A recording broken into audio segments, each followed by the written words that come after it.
Assalamualaikum warahmatullahi wabarakatuh. Selamat pagi, salam kenal. Saya Tania dari Departemen Teknik Kimia, Program Studi Teknik Bioproses. Kesempatan kali ini saya akan bercerita bagaimana mikroorganisme menghasilkan energi listrik dalam suatu sistem yang dikenal sebagai sistem bioelektrokimia atau bioelectrochemical system yang merupakan salah satu teknologi berkelanjutan untuk masa depan.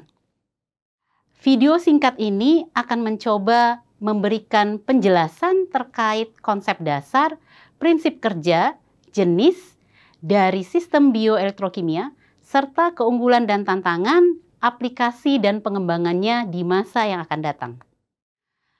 Bioelectrochemical system atau sistem bioelektrokimia merupakan teknologi yang mengubah bahan organik menjadi energi listrik dengan bantuan mikroorganisme. Suatu sistem bioelektrokimia pada umumnya terdiri dari komponen utama berupa sepasang elektroda, anoda dan katoda, kemudian membran pemisah yang akan memisahkan kompartemen anoda dengan kompartemen katoda, serta tentu saja keberadaan mikroorganisme sebagai katalis dalam proses di dalam sistem tersebut. Bagaimana suatu sistem bioelektrokimia bekerja? Keberadaan mikroorganisme, dalam hal ini bakteria, atau yang kita kenal sebagai exoelectrogens bakteria, berada di permukaan anoda serta berada pula dalam fasa ruah pada substrat organik di kompartemen anoda. Bakteri ini akan mengoksidasi substrat organik dan menghasilkan elektron, proton, dan karbon dioksida. Proton kemudian akan bermigrasi dari kompartemen anoda ke kompartemen katoda melalui membran penukar proton atau proton exchange membran. Sedangkan elektron akan berpindah dari elektroda anoda ke katoda melalui sirkuit elektrik eksternal yang berada di luar sistem. Sistem ini secara simultan akan bisa mendegradasi substrat organik sekaligus menghasilkan listrik. Dalam aplikasinya, sistem bioelektrokimia dikategorikan menjadi 3. Yang pertama adalah microbial fuel cell atau MFC. Ini merupakan sistem BES atau bioelectrochemical system yang menghasilkan listrik dari limbah organik. Yang berikutnya adalah microbial electrolysis cell atau MEC.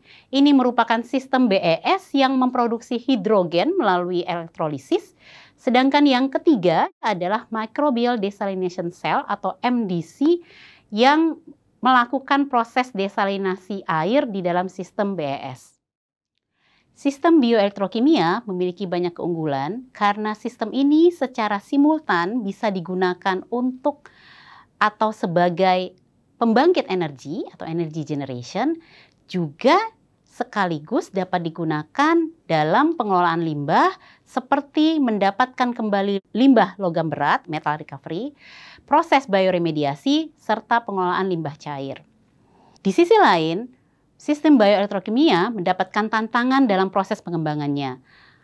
Faktor utama yang menyebabkannya adalah karena energi listrik yang dihasilkan pada sistem ini masih dianggap terlalu kecil sehingga dirasa kurang ekonomis. Sedangkan alasan kedua, keberadaan membran dalam sistem yang memisahkan kompartemen anoda dan kompartemen katoda dirasa tidak ekonomis karena membuat biaya pembuatan dari sistem menjadi besar. Pada aplikasinya, sistem ini sudah banyak digunakan dalam skala yang relatif masih kecil untuk pengelolaan limbah seperti limbah-limbah industri pangan, limbah-limbah pertanian, serta juga limbah medis. Dalam hal ini seperti antibiotik dan parasetamol.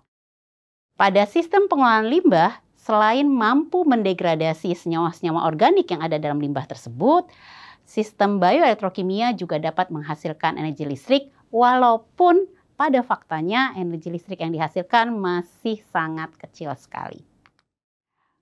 Walaupun mendapatkan tantangan yang cukup besar dalam pengembangannya, Sudah cukup banyak riset yang dilakukan oleh banyak peneliti menggunakan sistem bioelektrokimia, baik untuk mendegradasi polutan, untuk melakukan desalinasi air, ataupun menghasilkan biohidrogen melalui sistem microbial electrolysis cell. Penelitian memang baru dilakukan di skala lab maupun skala pilot yang masih sangat kecil. Namun penelitian-penelitian ini memberikan hasil yang cukup menjanjikan yang membuat bioelectrochemical system dapat dikembangkan di masa yang akan datang di bidang industri, di bidang energi terbarukan, serta di bidang pengelolaan limbah. Saya akan menutup pemaparan ini dengan sebuah quote menarik dari Pak Thomas Alva Edison yang menyatakan bahwa I find out what the world needs, then I go ahead and invent it. Terima kasih. Assalamualaikum warahmatullahi wabarakatuh.